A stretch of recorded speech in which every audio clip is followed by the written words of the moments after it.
আদম নবীর শরীয়ত অনুযায়ী তাদেরকে বলেছিলাম তোমরা কোরবানি করো। আমাদের যেমন পশু করার নিয়ম, ওই সময় নিয়ম ছিল আলাদা। ওরা এরকম চাটিয়াল ময়দানে পশু জবাই করে রেখে আসতো, আগুনের ঝলক আকাশ থেকে এসে পড়িয়ে ফেলতো, তারটা কবুল হয়ে যেত। আর যারটা পড়ে থাকতো তারটা কবুল হতো না। আমার মনে হয় এই শরীয়ত যদি এখন আমাদেরও থাকতো, এই দেশে কত মানুষের কোরবানি ধরা পড়ে যেত। জিলহজ মাসের শুরু থেকে কোরবানির দিন পর্যন্ত যে 10টা দিন তোমরা পাবে, কমপক্ষে 7টা কাজ দুনিয়াতে না করে থাকবে না। তার 1 নম্বরে, এ মাসের শুরুর আগ পর্যন্ত যারা দাড়ি, গোঁফ, চুল, শরীরের বিভিন্ন অঙ্গ প্রত্যঙ্গের পশমগুলো কেটেছিলেন, এই 9 দিন না কেটে যেদিন আপনি কোরবানি করবেন তার আগের দিন কেটে ফেলবেন। দ্বিতীয় নম্বরে, এ মাস আসার সঙ্গে সঙ্গে বিশ্বনবী মুহাম্মদুর রাসূলুল্লাহ রোজা রাখা আরম্ভ করতেন। যদিও আমাদের এই অভ্যাসটা অনেকের নেই, মনে করে যে রোজা রাখলে আমার শরীর খারাপ হয়ে যাবে, গ্যাসের কারণে আমি রাখতে পারি না। এটা মিথ্যা কথা। রোজা রাখলে গ্যাস, আলসার এইগুলো আরো ভালো হয়, কারণ মানুষের শরীরের ভেতরে হজম করার যে সমস্ত যন্ত্রপাতিগুলো আল্লাহ দিয়েছে, এগুলোর একটা লিমিট আছে। খেতে খেতে এগুলোর লিমিট আমরা পার করে ফেলেছি, তখন মেশিনে আর কাজ করে না, উল্টাপাল্টা রোগ দেখা দেয়। নবীজি যেহেতু এটা মেনে চলতেন, প্রতি মাসে 3টা রোজা রাখতেন, প্রতি সপ্তাহে 2টা রোজা রাখতেন, এই জন্যে জীবনে কোনোদিন তার গ্যাস্ট্রিক, আলসার, পেটের পীড়া এগুলো দেখা দেয়নি। আর আমাদের সবার এই রোগগুলোই ভরা। আমরা তার এই নির্দেশ বাদ দিয়ে অন্য দিকে যাই, এ কারণে আমাদের রোগ শোক থেকে মুক্ত হওয়ার লাইন পাই। নবীজি বলেন, খাবারের পরে একটা সুন্নাত আছে, মিষ্টি খাওয়া। কি খাওয়া? বলেন বলেন। এটা ক্লাস চলছে, জবাব দেবেন ছাত্রের মতো। খাবারের আগে সুন্নাত আছে 3টা, খাবারের পরে কয়টা? আগে। পরেরটা আমাদের অনেকের মনে থাকে বা আমরা করি। আগে যে 3টা আছে ওটা মনেও থাকে না, ও করেও না। বিশ্বনবী জানিয়েছেন, আমার উম্মতেরা যখন খাবার খাবে, পেটকে যেন 3 ভাগ করে নেয়। খাবার পেলেই আপনি মরণের খাওয়া খাবেন না। 3 ভাগ করার ভেতরে 1 ভাগ খালি রাখবেন হজম হওয়ার জন্য, 1 ভাগ খাবার আর 1 ভাগ পানি। এটা দিয়ে যদি কেউ নিয়ম করে খাবারের পরে একটু মিষ্টি জাতীয় কিছু খায়, ওগুলো হজম হতে সাহায্য করে, কোনোদিন ওর পেটের পীড়া দেখা দেবে না। এরপরে সপ্তাহে 2 দিন রোজা আছে, সোম আর বৃহস্পতিবার। এরপরে মাসে 3টা রোজা আছে, 13, 14, 15 তারিখ। এগুলো করলে আপনার হজম শক্তি বাড়তে থাকবে, কারণ মেশিনগুলো একটু রেস্ট পাবে। আমরা এগুলো রেস্ট দিতে চাই না। জনমের খাওয়া খায়, রুটি পর্যন্ত খায়, এরপরে মিষ্টি খাওয়া জন্য, তার মানে আরো খাবার চাই। আপনার রোগ বাসা বাঁধবে না, বাঁধবে কি? সামনে যে কোরবানি দেবে হাজারো মানুষ, অনেকে নিয়ত করে আছে কোরবানি দিয়ে গোশত সব ফ্রিজে রেখে দেব, যতদিন মনে লাগে খাবো না। আসতে বলেন, জোরে বলেন, যাই বলেন, এটা হারাম না, জায়েজ আছে। আপনি যদি নিজের মাংস নিজে আপনি খেতে পারেন, সবটুকু পরিবারস্থ লোকদেরকে নিয়ে, আপনি কাউকে দেবেন না, কোনো অসুবিধা নেই। যেটা দেওয়া ওটা মুস্তাহাব। ওটা কি? গরিবকে 1 ভাগ দেওয়া, নিজের আত্মীয় স্বজনকে 1 ভাগ দিয়ে, নিজে একেবারে যতটুকু আছে ওইগুলো, যেহেতু আল্লাহর জন্য আপনি কোরবানি দিচ্ছেন। বলিন্না সলাতি ও নুসুকি, নবী আপনি বলেন আমার নামাজ, আমার কোরবানি, এগুলো কার জন্যে? আমি আল্লাহকে দান করে দিয়েছি, সব আল্লাহকে হাদিয়া দিয়েছি। এরপরে আমি যে 3 ভাগের 1 ভাগ পেলাম, এইটাই তো বেশি। এরপরও যদি আপনার আত্মীয় স্বজন বেশি হয়, পরিবারের সদস্য বেশি থাকে, আপনি সব নিজে আনন্দ করে খেতে পারেন, পরিবারস্থ লোক, বাইরের লোক দাওয়াত দিয়ে খাওয়াতে পারেন, অসুবিধা নেই। তো এটা ছোট মনের কাজ, যারা ফ্রিজে রেখে রেখে মাঝে মাঝে বের করে খায়। আমি খাবারের কথা বলছিলাম। বিশ্বনবী মুহাম্মদুর রাসূলুল্লাহ খাবারের আগে যে 3টা সুন্নাতের কথা বলেছেন, আমরা যেন মনে রাখতে পারি। আমিন। তাহলে মাসে জিলহজ শুরু হলে নবীজি রোজা রাখতেন।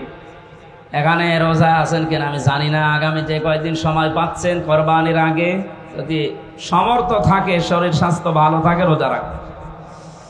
3 নম্বরে মাস আসলে নবীজি জিকির বাড়িয়ে দিতেন। কি বাড়াতেন? আরো জোরে বলেন। জিকির কি? কোরআনে কারিমে আল্লাহ জিকির করার জন্য আদেশ দিয়েছেন, ওইভাবে উযকুরুল্লাহ কামা আল্লামাকুম, তোমরা জিকির করো আল্লাহর ওইভাবে যেভাবে আল্লাহ তোমাদের শিখিয়েছেন। বাংলাদেশের কুমিল্লা জেলার বড়রা আর দেবিদ্বার আমি খোঁজ রাখি কিছু না কিছু, এই সমস্ত জায়গাগুলোতে জিকিরের নামে যে ফিকির আরম্ভ হয়েছে কয়েক বছর ধরে, আগে ছিল কিনা আমি জানি না, এগুলো বন্ধ করবে। কারণ উযকুরুল্লাহ কামা আল্লামাকুম, জিকির করো ওইভাবে যেভাবে শিখিয়েছেন। হামজা কে? কামা আল্লামাকুম, যেভাবে আল্লাহ তোমাদের শিখিয়েছেন। এখন আল্লাহ জিকির শিখিয়েছেন কিভাবে? যেহেতু এই মাস আসলেই নবীজি জিকির বাড়িয়ে দিতেন। আল্লাহ রাব্বুল আলামিন বলেন, নবী আপনি জিকির করবেন, ওয়াযকুর রাব্বাকা ফি নাফসিকা তাদাররুআ ওয়া খিফাতা ওয়া দুনাল জাহরি মিনাল কওলি বিল গুদুবি ওয়াল আসাল ইলা আখিরি আয়াত। সূরা আরাফ 9 নম্বর পারার 15 নম্বর পৃষ্ঠার 13 নম্বর লাইনের 205 নম্বর আয়াত, এটা তাফসীরে ইবনে কাসিরে পাবেন। আল্লাহ পাক বলেন, নবী আপনি জিকির করবেন 1 নাম্বার মনে মনে। কিসে? এই ছাত্রের মতো জবাব দিতে পারেন না, বলেন বলেন। 2 নম্বরে কান্না জড়িত কণ্ঠে। 3 নম্বরে ভীত সন্তুষ্ট হয়ে। 4 নম্বরে উচ্চ আওয়াজ বাদ দিয়ে। এটা যেহেতু রেকর্ড হচ্ছে, কালকে সারা দেশে ছড়িয়ে যাবে। এই ইবাদত এটা হাসি তামাশার জিনিস না। আল্লাহর কোন বিধানকে কেউ যদি খেল তামাশায় পরিণত করে দেয় জাতির সামনে, আল্লাহ পাক নিজে সেই লোকটার উপরে লানত দেয়। আর এটা বাংলাদেশের ব্রাহ্মণবাড়িয়া, কুমিল্লায় সবচেয়ে বেশি হয়। আল্লাহর নামে জিকির করতে করতে এমন জিকির আরম্ভ করে, কোরআনে নেই, হাদিসে নেই, সব ওরা বানিস। অথচ আল্লাহ জিকির করতে বলেন কিভাবে? যেভাবে উনি শিখিয়েছেন। হামজা যেভাবে শিখিয়েছে ওইভাবে জিকির করলে সওয়াব হবে? এ সহজ কথা না বুঝে উল্টা দিকে নিয়ে যান। মানে আল্লাহর নাম বাদ দিয়ে কেউ যদি রাসূলুল্লাহর নাম নিয়েও জিকির করে, এত মর্যাদা যার কথা বললাম, ইয়াসিন, হে নেতা, এ শব্দটা যাকে আল্লাহ নির্ধারিত করে দিয়েছেন, আল্লাহর ঘোষণা দেওয়া নেতা কয়জন, তার নামেও জিকির করা জায়েজ নেই। কেউ যদি ইয়া রাসূলুল্লাহ জিকির করে, কবিরা গুনাহ হবে। কারণ জিকির হবে আল্লাহর নামে, দরুদ হবে রাসূলের নামে। এক কথা বুঝতেছেন? আজকে থেকে সিদ্ধান্ত নেওয়া লাগবে যে জিকির আমরা আল্লাহ বাদে কারো করব না। আর 4টা পদ্ধতি দিয়েছেন আল্লাহ জিকিরের, মনে মনে, কান্না জড়িত কণ্ঠে, ভীত সন্তুষ্ট হয়ে, আর উচ্চ আওয়াজ বাদ দিয়ে। জিকিরের শব্দ হবে 4টা, সুবহানাল্লাহ, আলহামদুলিল্লাহ, লা ইলাহা ইল্লাল্লাহ, আল্লাহু আকবার। বাংলাদেশে এখন 48,000-এর উপরে সরকারি জরিপে দরবার আছে। আপনি একটা দরবার আমার নিয়ে চলেন যেখানে এই 4টা শব্দের বাইরে জিকির হচ্ছে না, নিয়ে চলেন, আমি যাব। চট্টগ্রামের আব্দুল জব্বার রহমতুল্লাহ আলাইহির যে দরবার ছিল বাইতুর শরফ, এখানে নিয়ম নীতি ছিল, এখন অনেক পাল্টিয়ে ফেলেছে। বাকিগুলোর কথা তো বলার মতো ভাষা আমাদের নেই। কিছুক্ষণ ওখানে গেলেই সুবহানাল্লাহ, আলহামদুলিল্লাহ, আল্লাহু আকবার দেয়। এরপরে ইয়ালি বাবা, শালি বাবা, দয়াল বাবা, ন্যাংটা বাবার নামও জিকির হচ্ছে। বলেন তো জিকিরের শব্দ কয়টা? সিস্টেম কয়টা? এর বাইরে যদি কেউ শরীয়ত বানিয়ে বলে না, ইয়ালি বাবা বলেও জিকির জায়েজ আছে, ওর ঈমান থাকবে। যেহেতু এলাকাতে অনেকে না বুঝে করেন, এটা বাদ দেন। জিলহজ মাস আসলে নবীজি জিকির বাড়িয়ে দিতেন, কিন্তু আল্লাহর শেখানো পদ্ধতিতে। জিকিরের দ্বিতীয় অর্থ হচ্ছে আল্লাহর আইন, আল্লাহর বিধান। খুব খেয়াল করে শুনবেন। আমান আরাদান যিকরি ফাইন্না লাহু মাঈশাতান দনকা ওয়া নাহশুরুহু ইয়াওমাল কিয়ামাতি আ'মা। সূরা তাহা 16 নম্বর পারা 19 নম্বর পৃষ্ঠা 13 নম্বর লাইনে আছে 124 নম্বর আয়াত। এটা তাফসিরে ফি জিলালিল কোরআন থেকে বলছি। আল্লাহ তাআলা বলেন, আমার জিকির, আমার আইন, আমার নিয়ম কানুন বাদ দিয়ে যদি কোনো দুনিয়ায় কেউ উপায় করে, টাকা পয়সা ইনকাম করে, সম্পদ, আমি আল্লাহ ওর জীবন সংকীর্ণ করে দেব। এ কথা তো আমি বানালাম নাকি? বলেন বলেন। আল্লাহর কথা কি 100% সত্য? এটাতে কত অথেন্টিক, এখন বাস্তবতার দিকে তাকান, আপনি টের পাবেন। দংকার আমি 27টা ব্যাখ্যা পেয়েছি তাফসিরে।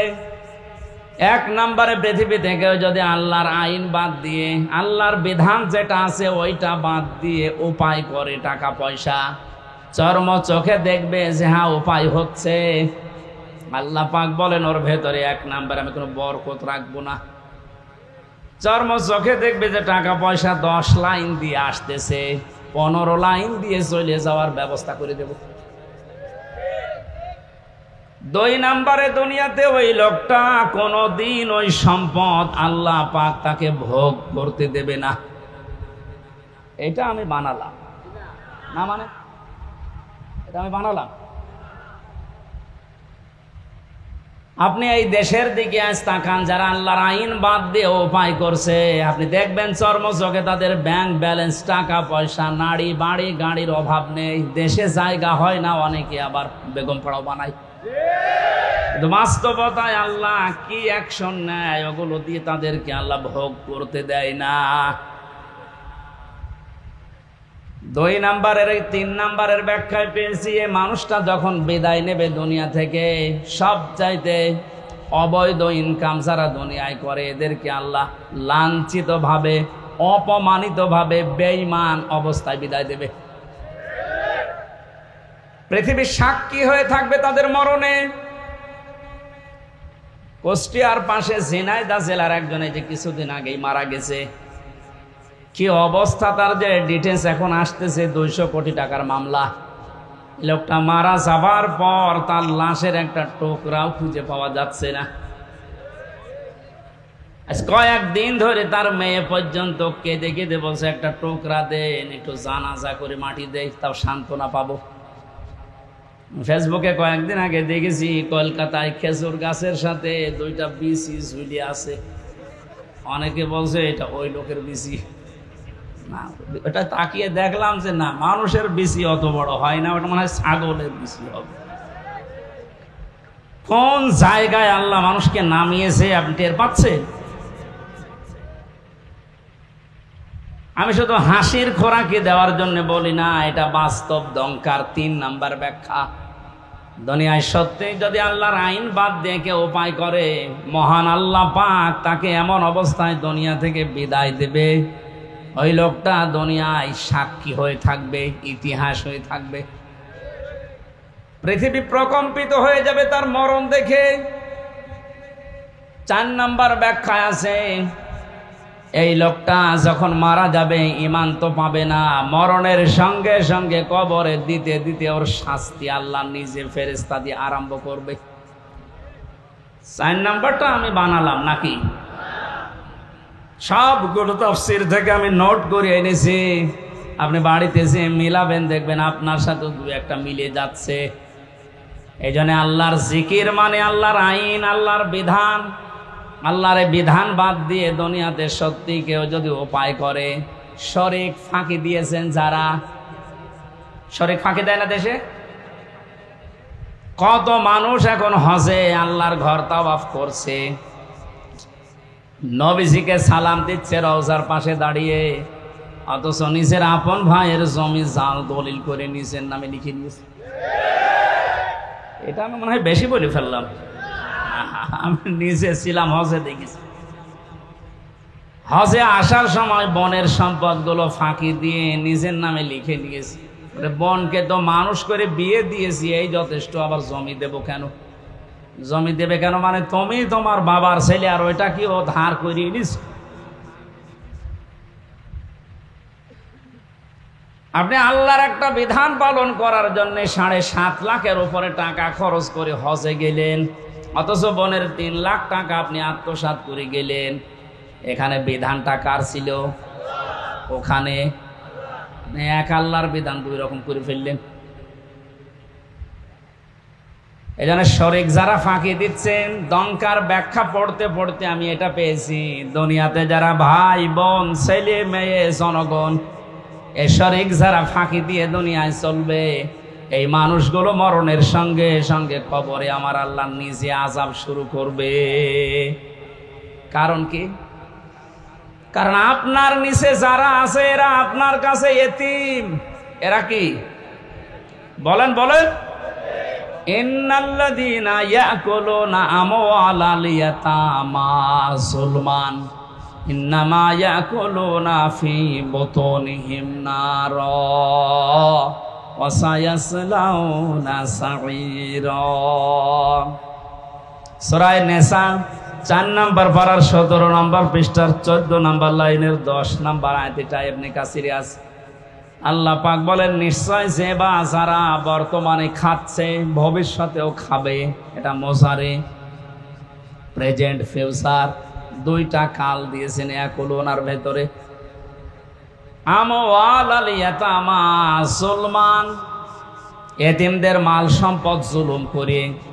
প্রশ্ন আসতে পারে, এতিমের মাল আমি খাই না, আমি একটা অফিসের এমডি, আমার নিচে যারা আছে এদের বেতন থেকে কিছু কেটে খাই। আপনি একটা অফিসের এমডি যদি হয়ে থাকেন, আপনার নিচে যারা আছে হাদিসের ভাষায় সবগুলো আপনার কাছে এতিম। এই কথা বলে না কেন? কুমিল্লা জেলার ডিসি যিনি আছেন, এসপি যিনি আছেন প্রশাসনিকভাবে, ওনার নিচে এ জেলায় যত থানার ওসি, টিওনো, যত পুলিশ কনস্টেবল আছে সব তার ওই সিআরের কাছে এতিম। এজন্য এতিমের সাথে ভালো ব্যবহার করা, এতিমের সম্পদ যারা আত্মসাৎ করে, কোরআনের ভাষায় এই মানুষগুলো আল্লাহ পাক বলেন এরা জাহান্নামের আগুন দিয়ে পেট ভরে। প্রশ্ন আসতে পারে, কয় আগুন তো আমি খাই না, আমি কাতলা মাছ খেয়েছি, আমি ইলিশ মাছ খেয়েছি। আপনি যদি সত্যিই মানুষের সম্পদ আত্মসাৎকারী হয়ে থাকেন, শরীক ফাঁকি দেওয়া লোক এখানে যদি থাকে, সম্পদ যতই আপনি ভালো খাবার খান না কেন, আল্লাহর ভাষায় ওটা জাহান্নামের জ্বলন্ত আগুন। কুমিল্লা শহর থেকে মাত্র 2 কিলোমিটার দূরে ভারতের এরিয়া, ওখান থেকে একজন হজে গেলে ওর যদি 2.5 লাখ টাকায় হয়ে যায়, আমার 7.5 লাখ লাগবে। কোন কারণে? এই সিন্ডিকেট ভাঙা লাগবে। কোটি কোটি টাকার ব্যবসা করছে এখানে যারা দায়িত্বে আছে তারা। এই জন্য আমাদের যেহেতু ওই পর্যায়ে কিছু করার নেই, হাত তো নেই, হাত তো প্যারালাইজড। সুতরাং মুখের দ্বারা প্রতিবাদ করা যতটুকু ভাষা আছে আমরা করলাম, আল্লাহ যেন আমাদের এই ভাষাটাকে কবুল করে।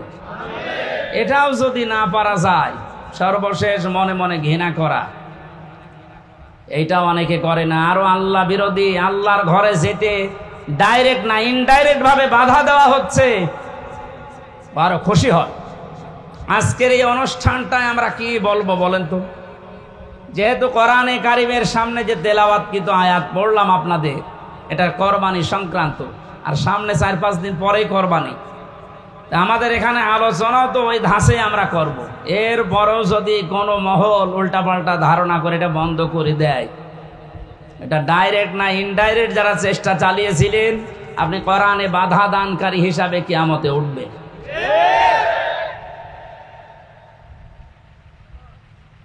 জাহান্নামের স্তর বলেছিলাম কয়টা? বলেন বলেন। এই 7টার ভেতরে একটা ভয়ঙ্কর দরজার নাম আছে। এই দরজা দিয়ে আল্লাহ তাদেরকে প্রবেশ করাবে যারা পৃথিবীতে কোরআনে কারিমের অনুষ্ঠানগুলোতে বাধা দেয়।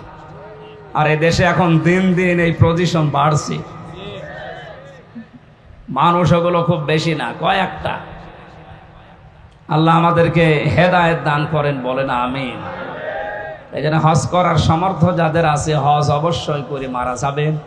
হজ করার সামর্থ্য থাকার পরও যদি কেউ হজ না করে মারা যায়, নবীজি বলেন ও হয় ইহুদি হয়ে মরবে নাই খ্রিস্টান হয়ে মরবে, ওটা আমার দেখার দরকার নেই। ধরে বলেন নাউজুবিল্লাহ। জিলহজ মাসের এই আমলগুলো আমরা শুরু করতে পারি। আল্লাহ আমাদেরকে সবাইকে যেন তৌফিক দেন। সূরা মায়েদা 27 থেকে 34 এই আয়াতগুলো আমরা তেলাওয়াত করব এখন। এর আলোকে কোরবানির সামনে নিয়ে কিছু মাসলা মাসাইল আকারে তাফসীর নিয়ে কথা বলবো ইনশাআল্লাহ। জবান খুলে কোরআনের এই সোনালী আয়াতের অংশ বিশেষ একটু পড়ে, শয়তান যদি আশপাশে থাকে ও যেন চলে যায়। কারণ পৃথিবীর কোনো ইবাদত করার আগে আউযুবিল্লাহ পড়া লাগে আমি পাইনি। নামাজ পড়তে হলে আউযুবিল্লাহ পড়া লাগবে, আছে? যদি না পড়েন আপনার নামাজ হবে না, এই কথা কেউ বলতে পারেন। রোজা রেখেছেন আউযুবিল্লাহ পড়েননি, আপনার রোজা হবে না। এই যে হজে যাচ্ছে যারা আউযুবিল্লাহ পড়েনি, হজ হবে না। কোরআন পড়তে গেলে যদি কেউ আউযুবিল্লাহ না পড়ে, কোরআন পড়া তো হবে না, আরো আবার গুনাহ হবে। কারণ এটা ওয়াজিব তরক করার গুনাহ হবে। ফাইদা ক্বরাতাল কোরআনা ফাস্তাইজ বিল্লাহি মিনাশ শাইতানির রাজিম। হে নবী, আপনি যখন কোরআন আরম্ভ করবেন তখন আল্লাহর কাছে আশ্রয় চান শয়তান থেকে। এটা কি নফল না ওয়াজিব? বলেন বলেন, কেন এত গুরুত্ব বলেন তো? নামাজের মতো, রোজার মতো, হজের মতো এত বড় বড় বিধান পালন করতে গেলে আউযুবিল্লাহ পড়া লাগছে না, অথচ কোরআন পড়তে গেলেই পড়া লাগে। এই কারণেই, কারণ অন্যান্য ইবাদতে শয়তান মানুষকে যত না ধোঁকা দেয়, কোরআনের কাছে আসলে তার চাইতে বেশি ধোঁকা দেয়। কারণ শয়তান জানে যদি ওর কাছে আসে, আর এটা যদি জানে আমি শয়তানি করব কোথায়, কারণ শয়তানি করার জায়গা থাকবে। এই জন্য সবচাইতে বড় বাধা ওর কোরআনের কাছে মানুষ আসতে চাইলেই ও বিভিন্ন অ্যাঙ্গেলে বাধা দেয়। আজকেও বাধা দিচ্ছিল। এই জন্য আশপাশে যদি থাকে শয়তান, সে মানুষ হোক আর জিন হোক, ও যেন চলে যায়। বলেন আউযু বিল্লাহি মিনাশ শাইতানির রাজিম, বিসমিল্লাহির রহমানির রহিম।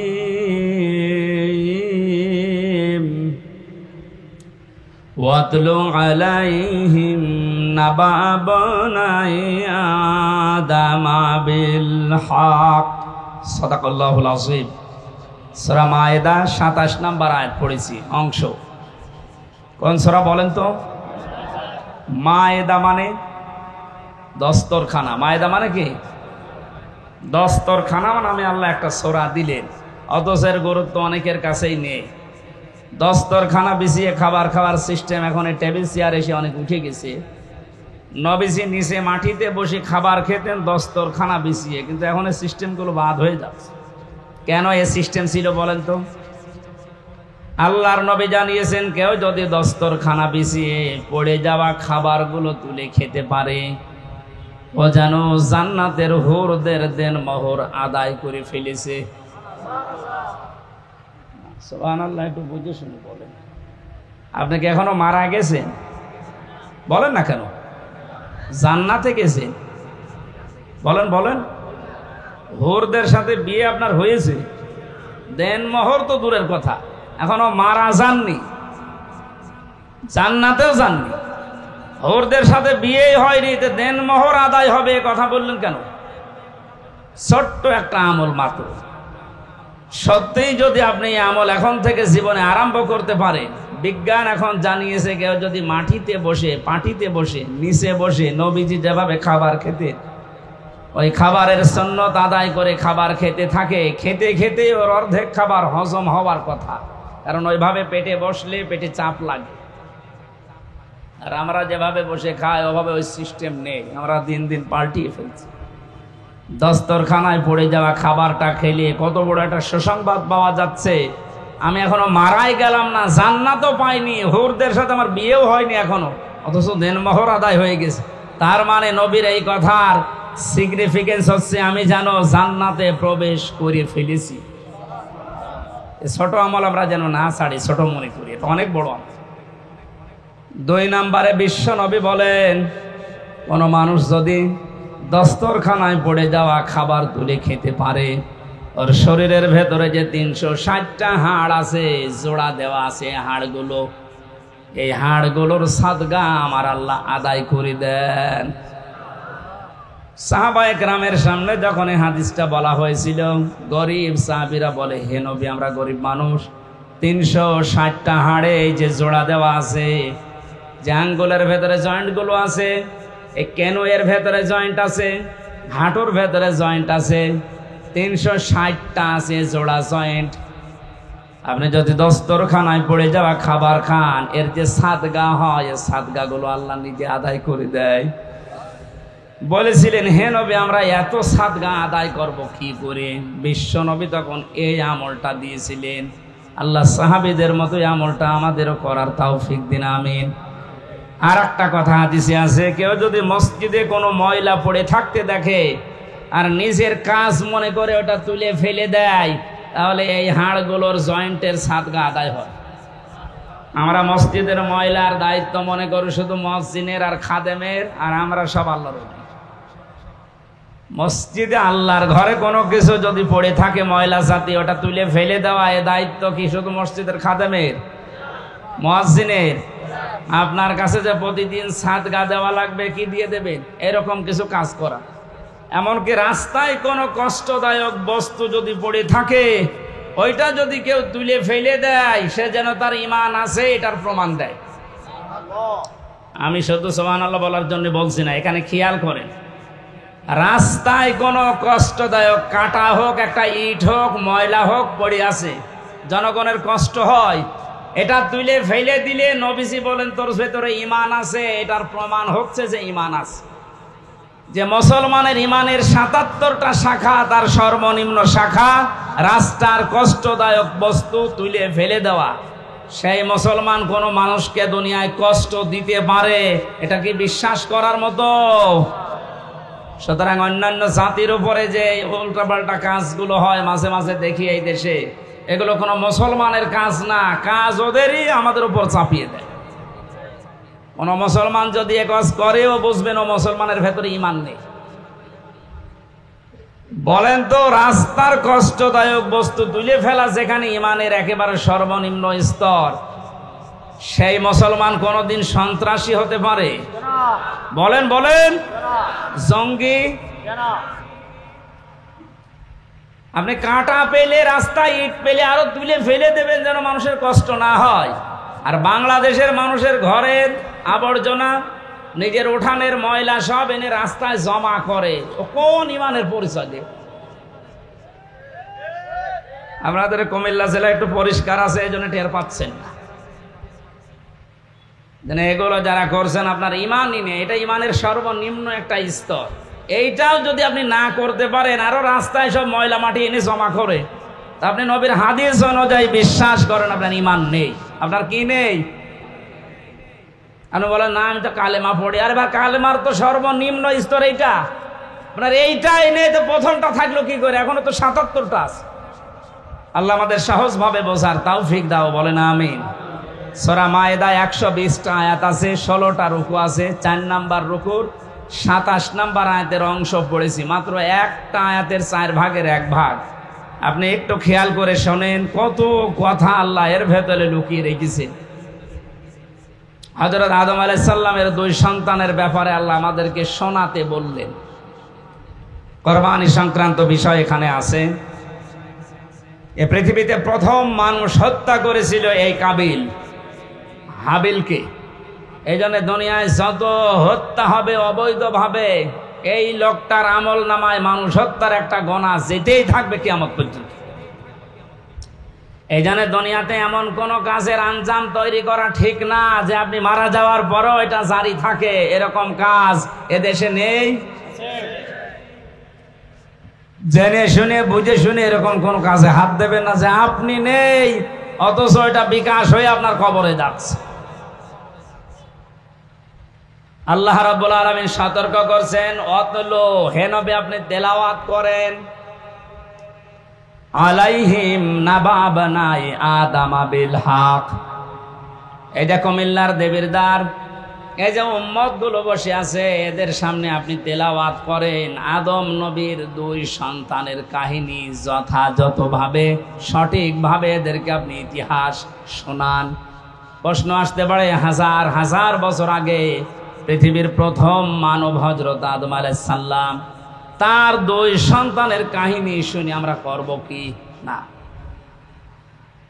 তারা যে একটা বিষয়কে নিজেদের পক্ষে আনার জন্য আল্লাহর যে পদ্ধতি কোরবানি দেওয়া, আমি ইতিহাস বলার জন্য এখানে বসি নাই, তাফসীর থেকে কয়েকটা কথা আনার জন্য, শিক্ষা দেওয়ার জন্য বলছি।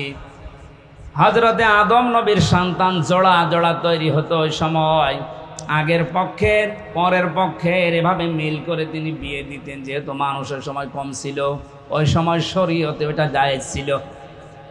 বিবাহ দেওয়ার জন্যে তাসলিমা আর আকলিমা, মেয়েটা সুন্দর ছিল, এই জন্য আগের পক্ষের এই কাবিল বলে না, আমি এটা মানি না, আমার পক্ষে যে আসবে এটা সুন্দরী হয়নি, এই জন্য আমি ওকে বিয়ে করব না, আমি ওইটা চাই।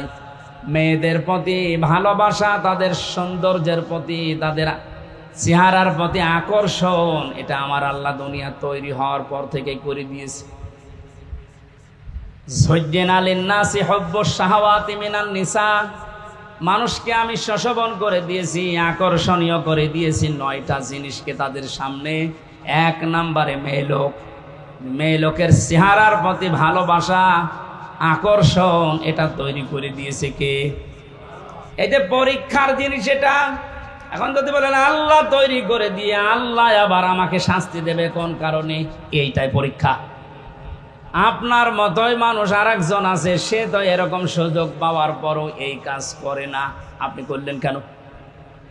হযরতে আদম নবী আলাইহিস সালামের মনে শান্তি ছিল না, তাকে আমার আল্লাহ জান্নাতে এত নিয়ামত দিয়েছিলেন, তারপরও তিনি আনন্দ শান্তি পাচ্ছিলেন না। আল্লাহ রাব্বুল আলামিন তার মনের অবস্থা বোঝার পর তিনি যখন নিদ্রায় গেছেন, তন্দ্রাচ্ছন্ন, ওই সময় একটা হাড় তার শরীর থেকে বের করে সুন্দরী মহিলায় যে হাওয়া আলাইহিস সালামকে বানিয়ে রেখেছিলেন। তাফসীরে কাবীরের ভেতরে পেয়েছে পৃথিবীতে 4 জন মহিলাকে আল্লাহ সবচাইতে সৌন্দর্য দিয়েছেন, তার ভেতরে হাওয়া আলাইহিস সালাম 1 নাম্বার, ইব্রাহিম নবীর প্রথম স্ত্রী হযরতে সারা 2 নাম্বার,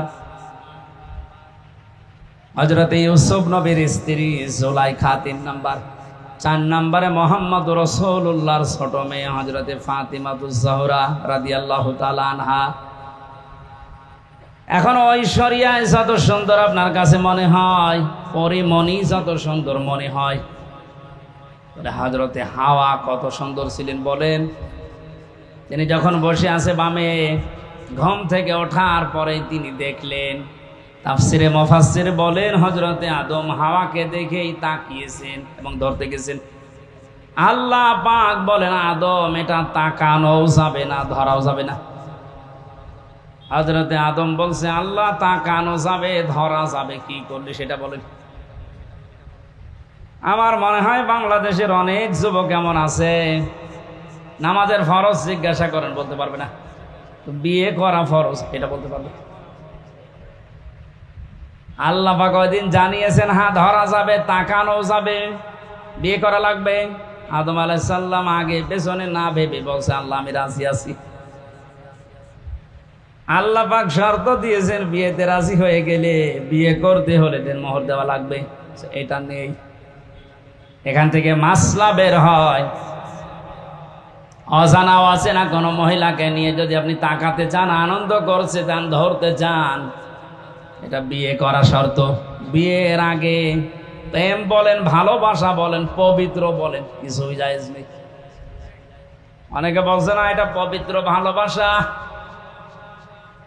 প্রেমিকার মাথায় পর্যন্ত হাত দিয়ে বলছে, আল্লাহর কসম আমি তোরে ভুলে যাব না, এটা জায়েজ আছে? আরে তুই হাত দিলি কোথায়? বিয়ের আগে তোর মাথায় না, ওর দিকে তাকানো যায় ছিল না, আর তুই মাথায় হাত দিয়ে বলছি, তোমার মাথায় হাত দিয়ে আল্লাহর কসম করছি তোমার ভুলে যাবো না, পুরাটাই গোনাহ জিনা হয়ে গেছে। আদম নবী আলাইহিস সালাম যখন বলেন আমি রাজি আছি, আল্লাহ বলেন আগে বিয়ে করো, দেন মোহর কই? বলে নেই। আল্লাহ পাক সুযোগ দিয়ে জানিয়েছিলেন আমার নবী মুহাম্মদুর রাসূলুল্লাহর উপরে 10 বার দরুদ শরীফ পড়ো, এইটাই দেনমোহর হিসাবে মেনে নিলাম। বিয়ে করার পরে আল্লাহ এবার তাকে আদেশ দিলেন, আমরা যারা আদম নবীর সন্তান এখানে বসে আছি, মিলান তো আপনার জীবনে এটা আছে কিনা বলবো। অকুলনা ইয়া আদামু উসকুন আনতা ওয়া যাওজুকাল জান্নাতা ওয়া কুলা মিনহা রাগাদান হাইথু শি'তুমা ওয়ালা তাকরাবা হাদিহিশ শাজারাতা ফাতাকুনা মিনাজ জালিমিন। জন্মের পর থেকে আয়াতটা আমিও শুনেছি, এর ভেতরে যে এত গুরুত্বপূর্ণ 4টা শিক্ষা আছে অনেকে আমরা জানি না। আলেম যারা আছেন তাদেরকে আবার বলছে একটু খেয়াল করেন। হযরতে আদম নবীকে আল্লাহ আলাইহিস সালামের সাথে বিবাহ পড়িয়ে দিলেন জিবরাইলকে সাক্ষী দিয়ে, ডাক দিয়ে বললেন, আদম তোমার বউকে নিয়ে এবার তুমি যাও জান্নাতে। জান্নাত আদম আলাইহিস সালামের বাড়ি আর আমাদের বাবার বাড়ি। এই কথা বললেন এখন, জান্নাত আমাদের, আরো জোরে বলেন, বলেন আরেকবার। তাহলে আয়াত থেকে প্রথম মাসলা বের হয়, বিয়ে করার পরে বউ নিয়ে বাবার বাড়ি যাওয়া লাগবে। আর অনেকে এখন ঘর জামাই থাকে না, এ জেলায় নেই। বিয়ে করে বউ নিজের বাবার বাড়ি নিয়ে যাওয়া লাগবে, আর আপনি সহ থেকে যাচ্ছেন। 2 নম্বরে ওয়াকুলা মিনহা রাগাদান হাইসু শি'তুমা। আলেমদেরকে বলছি, আল্লাহ কিন্তু আংতা ওয়াকুলা এ শব্দ দিতে পারতেন, মাঝখানে আংতা নেই। আজ বাংলাদেশ সহ বিশ্বে যারা নারী স্বাধীনতা আন্দোলন নামে, নারী মুক্তি পরিষদ, নারী বিপ্লব পরিষদ, এরকম 13টা সংগঠন এই দেশে এখন কাজ করছে নারীর স্বাধীনতা দেওয়ার জন্যে। আপনি নারীকে আর কি সম্মান দেবেন, কি অধিকার দেবেন? আল্লাহর কোরআনের আয়াতের দিকে তাকান। পৃথিবী তৈরি হওয়ার পরে আল্লাহ নারীদেরকে কি অধিকার দিয়ে দিয়েছেন? আল্লাহ বলেন, বিয়ে করে বউ বাড়িতে নিয়ে যাওয়ার পরে নিচে খাবে হবে না, আংতা নেই। আল্লাহ বলেন, কোলা একবারে দিয়ে বসন দিয়েছি, তুমি যেই মানের খাবার খাবে, যেই মানের পোশাক পরবে, যেই মানের ঘরে থাকবে, এই স্ত্রীকে ওই রকম জায়গায় ওই রকম খাবার ওই রকম পোশাক দেওয়া লাগবে। এটা নফল না, এটা ফরজ। আজ হাজারো পরিবারে এইটা নেই, এই জন্য অশান্তি। এই আমার কথা বুঝতেছেন? নিজে তো বাইরে ভালো মন্দ ভালোই খাচ্ছে, যাওয়ার সময় বর জন্য বাদাম নিয়ে যাচ্ছে। আপনি যে মানের খাবার খেয়েছিলেন, যে মানের পোশাক পরেছিলেন, যেই মানের থাকেন, ওইভাবে তার ব্যবস্থা করে দেওয়া লাগবে। এটা নির্দেশ আল্লাহর আদম নবীর উপরে। আল্লাহ বলতে পারতেন, আংতা হে আদম তুমি মরণের খাওয়া খাও, এরপরে যদি থাকে বউকে দাও না। একবারেই কোলা দিয়ে আল্লাহ মেয়েদেরকেও আমাদের সাথে সামিল করে দিয়েছেন সমান। 3 নাম্বারটা তো আরো কঠিন, হাইসু শি'তুমা, যেখানে ইচ্ছা যাবে এই বাগানে এই জান্নাতে, যা ইচ্ছা খাবে। তার মানে আয়াত থেকে মাসলা বের হয়, বিয়ে করার পরে বউকে তালাবদ্ধ হয়ে ঘরে বসিয়ে রাখবেন না, মাঝে মাঝেই তাকে বেড়াতে নিয়ে যান বিভিন্ন জায়গায়। আপনি এমন এমন জায়গায় নিয়ে যাবেন যেন সে আনন্দ পায়।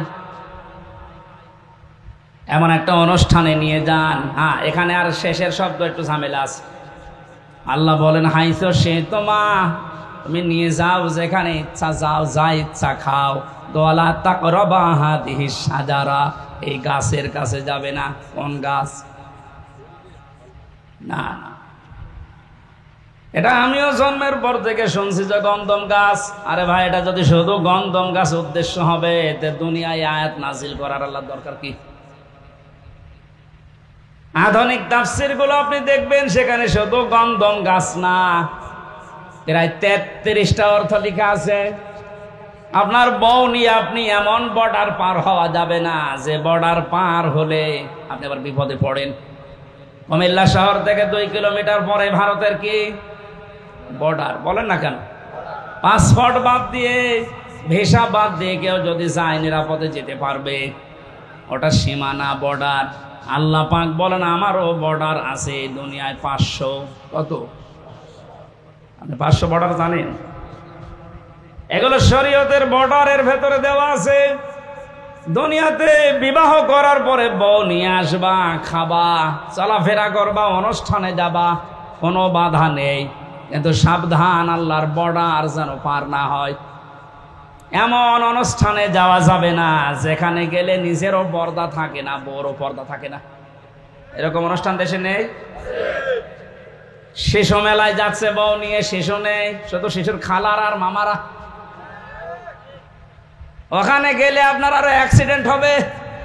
সুতরাং যদি জানেন যে এখানে গেলে নিজেরও আল্লাহর বিধান মানা যায় না, বউ মানতে পারবে না, ওইরকম অনুষ্ঠানে যাওয়া যাবে না। ওইরকম বিবাহ অনুষ্ঠানে যাওয়া যাবে না যেখানে গেলে নিজে আল্লাহর বর্ডার পার হয়ে যাওয়া লাগে, স্ত্রীও পার হতে বাধ্য হয়। এখন যদি বলেন না গেলে আবার আত্মীয়তা থাকে না, আল্লাহর বিধান বাদ দিয়ে যদি আত্মীয়তা নষ্ট হয়ে যায়, যাক, ওইরকম আত্মীয় দরকার নেই। যে আত্মীয়র কারণে জাহান্নামের আগুনে যাওয়া লাগবে, ওইরকম আত্মীয় থাকার চাইতে না থাকাই ভালো। লা তাআতা লিমাখলুকিন ইল্লা বিমাসিয়াতিল খালিক। আল্লাহর নাফরমানি হয় এরকম কোন কাজ দুনিয়ায় কারো অনুসরণ করা, আনুগত্য করা জায়েজ? বলেন বলেন। আল্লাহ ছোট কথাটা আমাদেরকে বড় পরিসরে বোঝার তৌফিক দিন। সুতরাং বউকে নিয়ে এমন কোন অনুষ্ঠানে, এমন কোন জায়গায় যেতে পারবেন না যেখানে গেলে আল্লাহর বিধান আর মানা যায় না। যদি কেউ যায়, ফাতাকুনা মিনাজ জালিমিন, সে জালেম হয়ে যাবে। আর জালেমদের জন্য আল্লাহ নিজে মামলা রেডি করে রেখেছে। বলেন নাউজুবিল্লাহ। কোরআনে যত আয়াত আমি পড়েছি সব চাইতে সূরা শূরা 25 নম্বর পারা, 6 নম্বর পৃষ্ঠা, 12 নম্বর লাইনের 42 নম্বর আয়াতটা আমাকে আতঙ্কিত করে বেশি। এই এদিকে তাকা। সূরা শূরার 42 নম্বর আয়াত একটু মিলান। ইন্নামাস সাবিলু আলাল্লাযীনা ইয়াযলিমুনান নাস ওয়া ইয়াবগুনা ফিল আরদি বিগাইরিল হক, ইলা আখির আয়াত। আল্লাহ পাক বলেন আমি নিজে কিয়ামতের দিন মামলা দায়ের করব, আমি কেস করব, আমি অভিযোগ দায়ের করব তাদের বিরুদ্ধে যারা দুনিয়ায় মানুষ হয়ে মানুষের উপরে জুলুম করে। এ দুনিয়ায় নেই। আরো আসতে বলে। আপনি কথাটার ওজন টের পেয়েছেন? এ কথার লোড কত? আল্লাহ নিজে মামলা দায়ের করবে, উনি মামলার বাদী। যিনি বিচার করবেন বিচারক, উনি যদি বাদী হন, না রায় তো পক্ষে আসবে? বলেন। এই আয়াতটা পড়ার পরে আমার নিজেরই মাঝে মাঝে ভয় লাগে, আল্লাহ আমি আবার মামলার আসামি হয়ে গেলাম না তো? কারণ আমার নফসের ওপরে আর মাঝে মাঝে জুলুম হয়ে যাচ্ছে, আমার পরিবারের ওপরে জুলুম হয়ে যাচ্ছে, সমাজের মানুষের প্রতি আমার যে দায়িত্ব ছিল আমি পালন না করে আমি জুলুম করে ফেলছি। এই জন্য যে যত বড় দায়িত্বে আছে, কিয়ামতের দিন ওই দায়িত্ব সম্পর্কে আল্লাহ তার কাছে পুঙ্খানুপুঙ্খানু হিসাব নেবে। প্রতিটি জিনিস যেহেতু নিয়ামত, এরপরে বাকি কথা। কয়েকদিন আগে একটা কনফারেন্স হচ্ছিল, আমি মদিনায় ছিলাম। এই যে এতটুকু একটা বাচ্চা আব্দুর রহমান, বিশ্ববিখ্যাত হাফেজ, বিচারক ওকে ডাক দিয়ে বলছে তোমার যে চোখ নেই, তুমি অন্ধ, এই 11 বছর বয়সে কোরআনের হাফেজ হয়ে গেছে, তাও যেমন তেমন হাফেজ না, বিশ্বের ভেতরে সেরা যারা তাদের ভেতরে তুমি একজন। তোমার যে চোখ নেই, আল্লাহর ওপরে তোমার কোনো অভিযোগ নেই। ছেলেটা কেঁদে ফেলেছে, ডাক দিয়ে বলে বিচারক আমার কোনো অভিযোগ নেই, আমি আরো আনন্দে আছি। বিচারপতি ডাক দিয়ে বলছে তোমার কোনো অভিযোগ নেই, আনন্দে আছো মানুষ?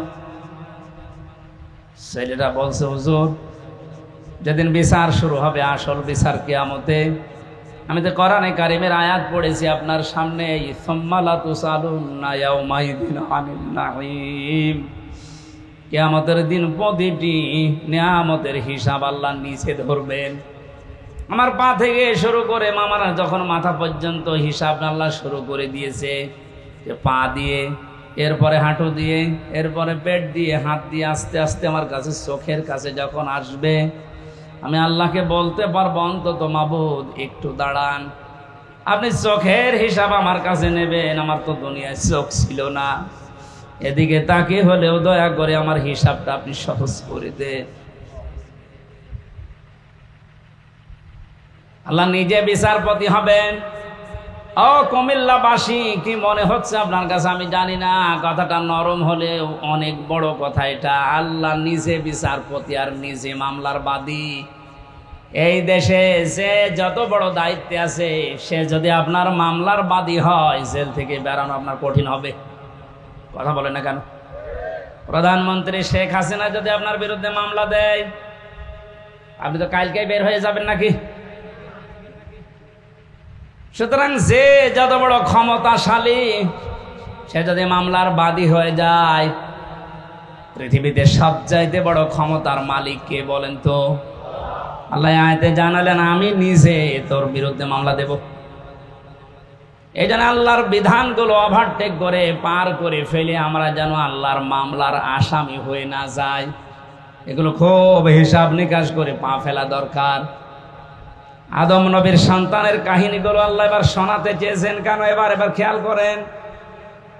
আল্লাহ পাক বলেন, হে নবী, আপনার উম্মতদেরকে যখন পাবেন, তাদের সামনে আমার এই আয়াতগুলো তেলাওয়াত করে শোনান। এটা হাজার হাজার বছর আগে হযরতে আদম নবীর 2 সন্তানের কাহিনী। এই মেয়ে লোক নিয়ে তারা ঝগড়ায় বিপদে নিমজ্জিত হয়েছিল। শেষ পর্যন্ত আদম নবীর শরীয়ত অনুযায়ী তাদেরকে বলেছিলাম, তোমরা কোরবানি করো। আমাদের যেমন পশু করার নিয়ম, ওই সময় নিয়ম ছিল আলাদা। ওরা এরকম চাটিয়াল ময়দানে পশু জবাই করে রেখে আসতো, আগুনের ঝলক আকাশ থেকে এসে পড়িয়ে ফেলতো, তারটা কবুল হয়ে যেত। আর যারটা পড়ে থাকতো, তারটা কবুল হতো না। আমার মনে হয় এই শরীয়ত যদি এখন আমাদেরও থাকতো, এই দেশে কত মানুষের কোরবানি ধরা পড়ে যেত। হাবিল ওই সময় যে কথাটা বলেছিল, শুধু ওই সময়ের জন্য না, এটা কিয়ামত পর্যন্ত আয়াতটা কোরআনে থাকবে, এখন আছে, আমাদের জন্য শিক্ষা হচ্ছে। হাবিল বলেছিল, ক্বালা ইন্নামা ইয়াতাকাব্বালুল্লাহু মিনাল মুত্তাকিন। হে ভাই কাবিল, কান খাড়া করে শোনো, দুনিয়াতে শুধু তাকওয়া, মুত্তাকি যারা, এই মানুষগুলোর সম্পদ, জীবন আল্লাহ কবুল করে থাকে। এর দ্বারা প্রমাণিত, আমরা যারা কোরবানি এখন দিচ্ছি, সামনে কেনার জন্য প্রস্তুতি নিচ্ছেন, আপনি যদি মুত্তাকি হতে না পারেন, আপনার জীবনের কোরবানি কিন্তু কবুল হবে না। কোরআনে কারিমে আল্লাহ যেখানে কোরবানি শব্দের ব্যাখ্যা দিয়েছেন, যে কোরবানি করো, ওর আগের শব্দে আমার আল্লাহ দিয়েছেন নামাজের কথা। এই জন্য এখানে যারা নামাজ আদায় করেন না বা নামাজ পড়েন না, নামাজের শিক্ষা যাদের জীবনে নেই, এক কথায় ফতোয়া দেওয়া যায় যে আপনার কোরবানি হচ্ছে না। ফাসাল্লি লিরাব্বিকা ওয়ানহার, আগে কোরবানি করো, এরপর নামাজ পড়ো। বলেন বলেন। এই জন্য নামাজ যারা পড়ে না, তাদের সাথে ভাগ দিলেও আপনারটা হবে না। এটা একটু কড়া হয়ে গেল। আরে ভাই, এই যে পুরাটা মিলে হাত, এতটুকু যদি না থাকে, বাকিটুকু দিয়ে কিছু করা যাবে। যদি বলেন একটু চুলকিয়ে দেন তো কোনো জায়গায়, এতটুকু দিয়ে চুলকাতে পারবেন? আল্লাহ ফাসাল্লি আগে দিয়েছেন যে নামাজ আদায় করো আগে। আরে নামাজের শিক্ষার ভেতরে যে 27টা আছে, তার ভেতরে একটা শিক্ষা হচ্ছে ওয়ানহার, কোরবানি করো। কোরবানি এটা শুধু পশুর ভেতরে সীমাবদ্ধ না। ইসলাম মানতে গিয়েও আপনাকে কোরবানি করা লাগবে। আপনার সম্পদ, আপনার জীবন, আপনার সময়, আপনার লেখনী, আপনার বক্তব্য, সব যেন আল্লাহর জন্য, ইসলামের জন্য, আপনি কোরবানির জন্য প্রস্তুতি নিতে পারেন। এই শিক্ষা 1 বছর পর পরে আমাদের দিতে আসে। পশু কোরবানি করার আগেই নিজের ভেতরের পশুত্বকে যদি আমরা কোরবানি করতে না পারি, কিয়ামত পর্যন্ত হায়াত বেও আপনার কোরবানি আপনি ওই কাবিলের মতো কবুল করাতে পারবেন না।